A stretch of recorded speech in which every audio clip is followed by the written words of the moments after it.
Divine Love. It is so great to be here in the audience once again. I've been gone for about a month, practically, but things are well, and I pray things are well where you are.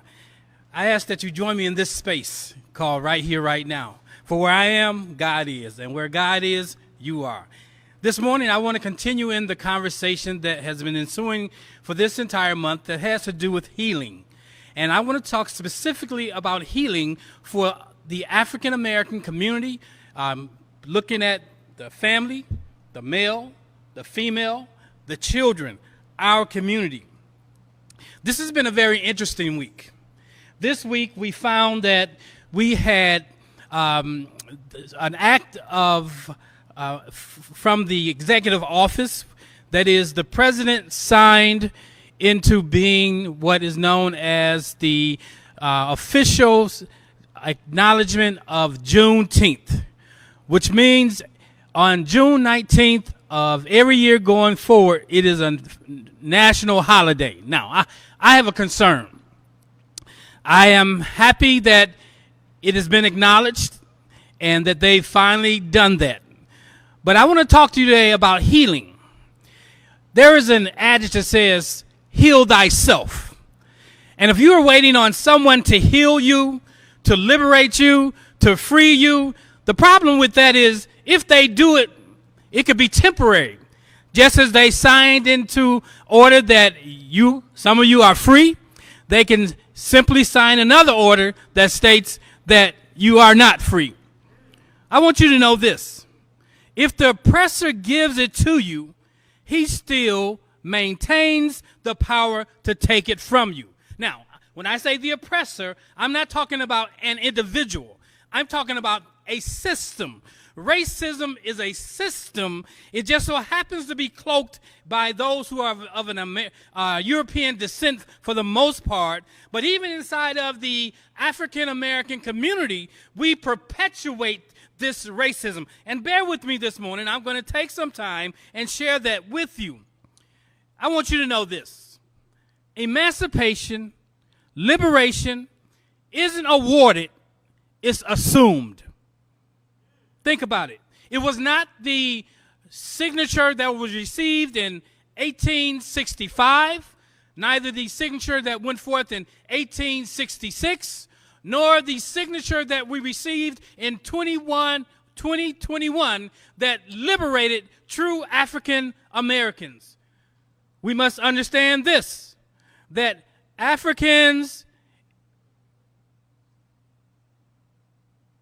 we must understand this.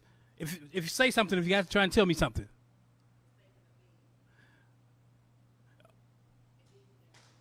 Oh, so So what we have to understand is this. Forgive us for the glitch there. Is that when we look at African history, particularly when we look at the fact that Africans were never slaves. Africans were enslaved. That is very different narrative.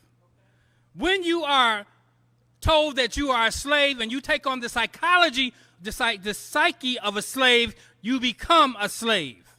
But if you are enslaved, you are still free. Because no man, no system has the ability to truly enslave an individual until that individual acquiesces to that level of thinking. And that is what racism, that is what the systematic dehumanization of a people called Africans through the chattel slavery system has done. Now, I don't want to rehearse that within my time this morning. You've seen it on PBS. You've seen it on the airways. You can get in the local coffee shop dialogue this morning. I want to say this morning there is a possibility that exists. And this possibility that exists has to do with us starting right here, right now. The only thing that matters is now. Not yesterday, not tomorrow, but what we do with this day that's called the present. Let us unpack this present today. How do we heal from post-traumatic slave syndrome, post-traumatic slave disorder, and for some, just simply the post-traumatic trauma that we have had injected on us, not just in times past, but that which still is perpetuated each and every day. You can watch the local news, and you can hear about the shootings. You can hear about the murders. You can see the story about unemployment. You can hear about the domestic violence that is happening within our communities. All of that is happening at a disproportionate rate within the black community. So I stopped by this morning to have a conversation.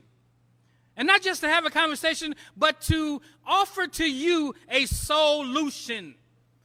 S-O-U-L, lution, a solution, not just a solution. How do we heal from this?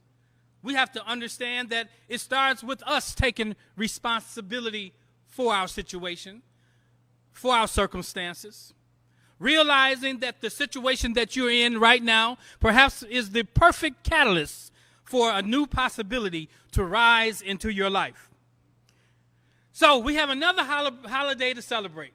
Now we have Juneteenth. I want to say that I don't believe it should be a time of celebration, but it should be a time of solemn recognition of what has happened and what we should be doing. We should understand that if you can hear my voice this morning and you happen to be of African descent, you are the cream de la crop, or you're the cream of the crop. That is, you made it through the Middle Passage. You made it through all the things that has happened over the countless number of years, 400 years, that is, including the Jim Crow laws, the black codes, and all of those things. You're still functional to a certain level. On any given day, at any given time, any black person could snap off. Today could be the day that the straw breaks the camel's back. But I want to offer to you this morning 7 things that I would like you to consider. Here we are now celebrating another special day. And many times when we get into these celebrations, because of the trauma that we've experienced, is an opportunity for us to really just step outside of the reality of our lives and maybe do drugs, some mood or mind-altering substance. Name your choice. But I'm saying this morning that in order to heal, we must be very strategic. First of all, take an assessment and say that I need to heal. Nothing worse than thinking that you're well when you're not well. When sickness has become the new normal. When addiction becomes a new normal. When following after the history of other people becomes the new normal. So this morning I want to offer to you, there is a holiday season that is the only African American holiday season. And that season is known as Kwanzaa. Kwanzaa starts December 26th and it runs through the 1st of January, the last 6 days of the year and into the first day of the next Gregorian calendar year. Here we are, practically 50 plus years out from the actual inception of that holiday, that we as a people group have not embraced the principles of Kwanzaa, embraced what Kwanzaa is all about. Yesterday I observed, as I drove around St. Louis, there were certain events taking place. All I saw from my mind and from my eye was cultural pimps. Let me explain to you what I mean by a cultural pimp. No, I'm not talking about the what you see on the television. I'm talking about African Americans who only take days like yesterday to sell and to vend. It's all about the money. It's really not about the perpetuation of liberty or taking on a new possibility. It's about coming out of poverty at any cost.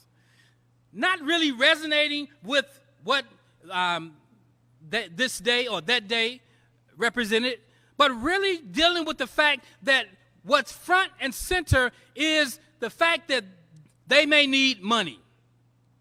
And that too is tied to what has happened historically to us. So I want to offer to you this morning. if we really and truly want to heal. There are 7 principles that's been around for almost 60 years that some of us are conscious of, but we're not practicing. To be aware of something is, or to say you're conscious of something and you're not practicing that thing, then the reality is this, that you really don't know it. When you know something, you do that something. So, I want to present to you 7 principles that you can take on to heal yourself, to heal our communities, to heal our families, and to change our stations in life. Now, the beauty of this is these principles are universal. These principles are practiced by others, but they may not be labeled as they're labeled here. The first principle of the Nguzo Saba, or the 7 principles of Kwanzaa, is umoja. And the word umoja is a Kiswahili word that simply means unity. And it encourages us to strive for and to maintain unity in the family. Notice that, family first, the community, the nation, and the race. The second principle, and it's a principle that I really want you to listen to today, because this is the practical principle that will be instrumental in us really healing ourselves. And it's known as Kujichagulia, which means self-determination. That is, that we must define for ourselves, names for ourselves, create for ourselves, speak for ourselves, instead of expecting others to name us, create for us, and do for us. It's okay for others to come alongside to complement, but we must take on our own liberation, our own emancipation on a personal level. If you're dealing with poor self-esteem, if you're dealing with drugs and alcohol, mood and mind altering substance, now there's no judgments coming from me. But if you're dealing with something that has cloaked you from being the best that you can be, from living your best expression of life, from God coming through you as you in a great way, then you need a level of emancipation. Emancipation happens on 4 distinct levels. Spiritual emancipation, being freed from religious shackles and thoughts.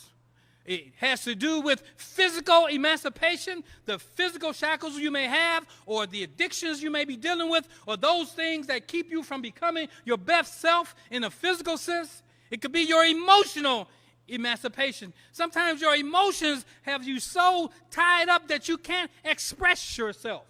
It needs to also be, lastly and most importantly, your mental emotion. Free the mind and the body will follow. Kujichagulia. The third principle that we need to ascribe to and begin to practice is that of ujima, collective work and responsibility. That is to build and to maintain our communities together and to make our community and our community's problems our problems and to solve them together. I shouldn't have to leave the north side of St. Louis to enjoy a nice day and go to Ladue or some other prosperous or opulent community. Why can't we create our own opulent community? Why cannot we start today with one block that we will make the Black Wall Street? The new Black Wall Street may start with one store, then another business moving in next door. But because we have such an alien self-identity, we cannot see ourselves buying ice from our own people. Our ice is not as cold as their ice. Now think about that. All ice freezes at the same temperature. But because of the delusion, because of taking on the conversation, because of the effects of post-traumatic slave syndrome, we think their ice is colder than our ice. The fourth principle that I want you to take on is the principle of ujima. That is cooperative economics. Let us build and maintain our own stores, our own shops, and other businesses, and profit from them together.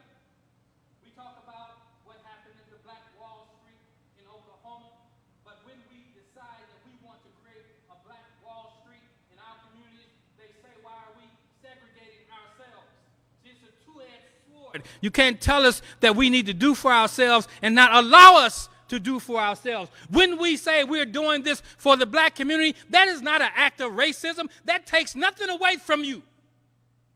That is the empowering of a people by themselves, in themselves. The fifth principle that you need to become aware of, or the sixth principle, that is the principle of Nia, that is purpose. To make our collective vocations the building and developing of our community in order to restore our people to their, guess what, traditional greatness. We've had a small bleep, a small blip, a small interruption when you look at the historical time of the African on this planet. 400 years is a small time. Oh, let me add to that, 1,400 years. Why do you say 1,400 years? Because there was 1,000 years of enslavement by the Islamic or by the Arab community on the African Africans on the continent. We don't talk about that. We only talk about what has been given to us in the traditional sense of the classroom, the miseducation of Africans in America and Africans across the diaspora. 2 books I recommend for you. One being The Miseducation of the Negro by Carter G. Woodson. And then there's another book that I recommend.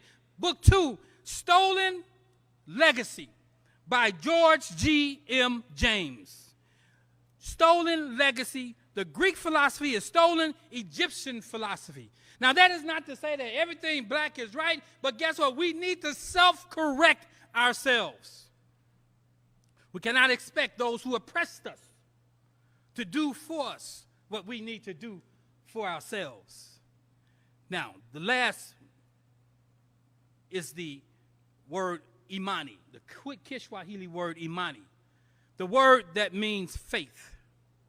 That is that, and faith is not some invisible force, but faith is science. To know how things operate, to believe with all of our hearts in our people and the righteousness and the victory of our struggle. They've even gone as far as to attempt to change the colors of the black national flag. It's black, red, and green.